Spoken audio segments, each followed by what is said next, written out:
سلام، من پریچهرم و خوش اومدی به چنل یوتیوب من. بدون شک راجع به بدراتینگ شنیده باشی. توی این 1-2 سال خیلی ترند شده و کلا یه اصطلاحیه که خیلی استفاده میشه توی سوشال مدیا، چون خیلی از آدما درگیرشن. حالا اگرم نشنیدی، من یه توضیح کوتاهی راجبش برات میگم.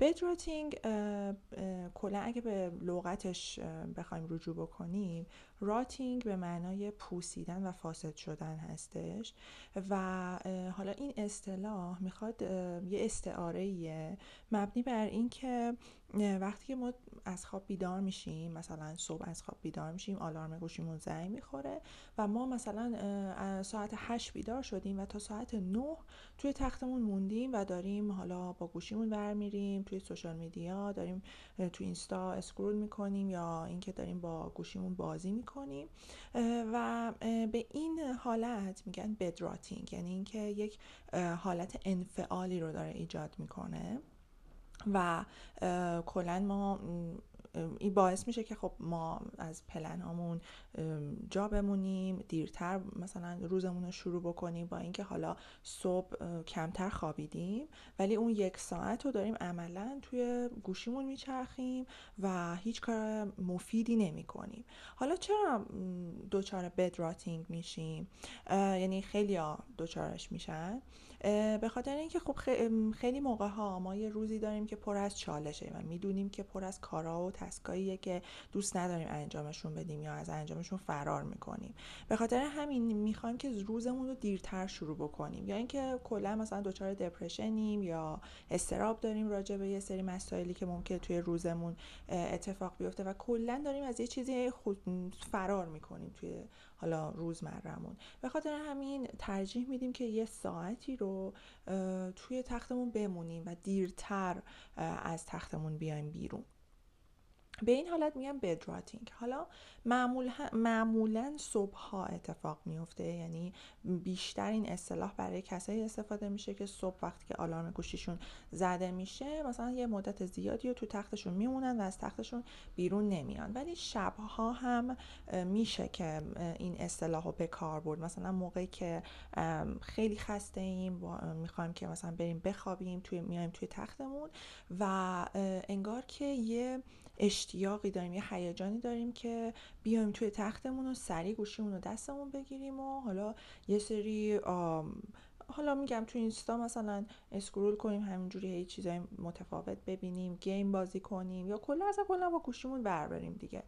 و خب اینم باز مشکلات خاص خودشو داره، به خاطر اینکه اولا که قبل از خواب معمولا میگن که حداقل 2 ساعت قبل از خواب به گوشیتون نگاه نکنید، چون که اون نور آبیش باعث میشه که کلا اون خواب عمیقی که باید داشته باشین رو نخواهید داشت و همچنین که خب کلا هم هم چشممون دچار مشکل میشه، هم جسممون، هم حالا سردرد ممکنه بگیریم و خود من به شخصه خیلی یه مدت طولانی درگیر این بدراتینگ شده بودم، خصوصا صبحها و حتی شبها.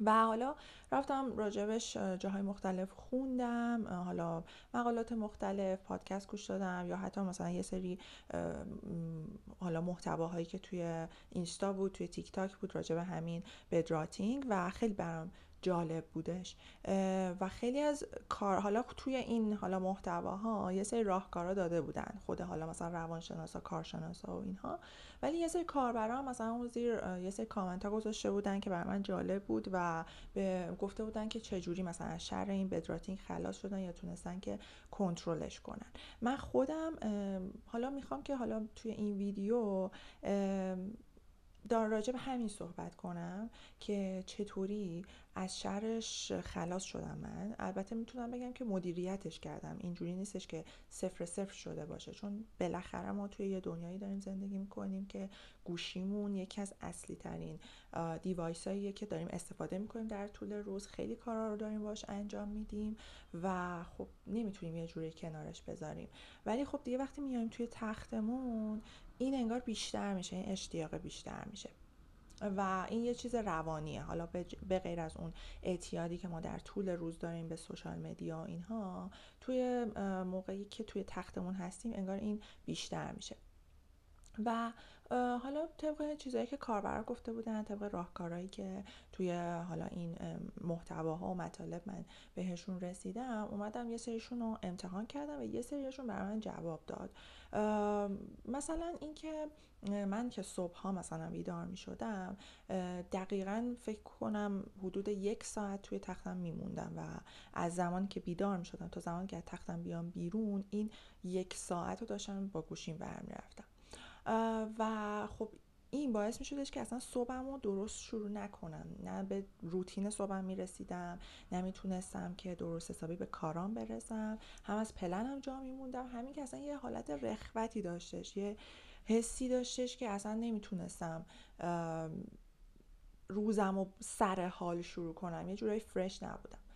سر همین گفتم که اوکی، من که الان نمیتونم صفرش کنم، پس میام محدودش میکنم. مثلا یکی از کارهایی که کردم این بودش که بر خودم تایمر گذاشتم. مثلا گفتم که اوکی پریچه، مثلا تو الان از خواب بیدار شدی، الان میخوای که بمونی توی تخت و مثلا حالا بری توی گوشیت بازی کنی، یا حالا مثلا بری توی سوشال مدیا و اینا، اوکی، ولی بیشتر از 10 دقیقه نشه یا بیشتر از 15 دقیقه نشه.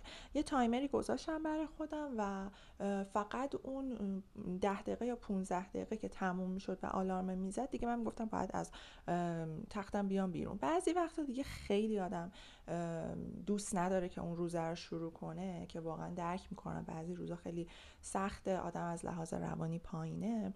من خودم واقعا تجربهش کردم. اینجور موقع ها مثلا 3 تا تایمر میذاشم، یعنی 3 تا آلارم میذاشم، یعنی 3 دقیقه 3 دقیقه. و وقتی که اون 10 دقیقه تایمرم تموم میشد، مثلا میگفتم که اوکی حالا مثلا یه ذره دیگه مثلا بگردم تو گوشیم و اینا، اون آلارم زده میشد و این 3 دقیقه 3 دقیقه پشت سر هم دیگه واقعا اعصابمو خورد میکرد و باعث میشد که دیگه گوشیمو بندازم اون ور و دیگه روزمو شروع بکنم. این هم خب خیلی واقعا جواب دادش برای من. یه کار دیگه ای که کردم این بودش که خب من صبح عادت دارم که یه قلاب آب بخورم چون خیلی تشنمه و آتشم، و همیشه یه لیوان آب بالا سرم میذاشتم. ولی و خب مثلا موقعی که میخواستم که صبح پا میشدم مثلا یه قلاب آب میخوردم، با خیال راحت دیگه میرفتم توی گوشیم و یا 1 ساعت میومدم به خودم میدیدم که 1 ساعت گذشته و من هنوز از تختم نیومدم بیرون.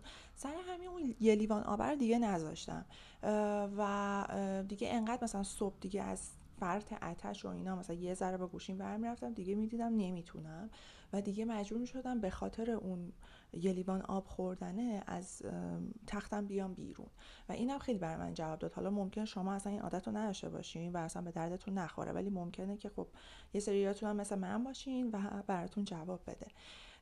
یه کار دیگه که حالا هم من بهش رسیدم هم خیلی از آدما گفته بودن این بودش که اون حالا گوشیمون رو اصلا کلا دور از تختمون بذاریم و یه آلارمی با یه مثلا ساعتی بذاریم، مثلا یه ساعتی که حالا مثلا آلارم میخوره یا با ساعت مچیمون یا هر چیزی که حالا میتونیم باش آلارم بذاریم بجز گوشیمون.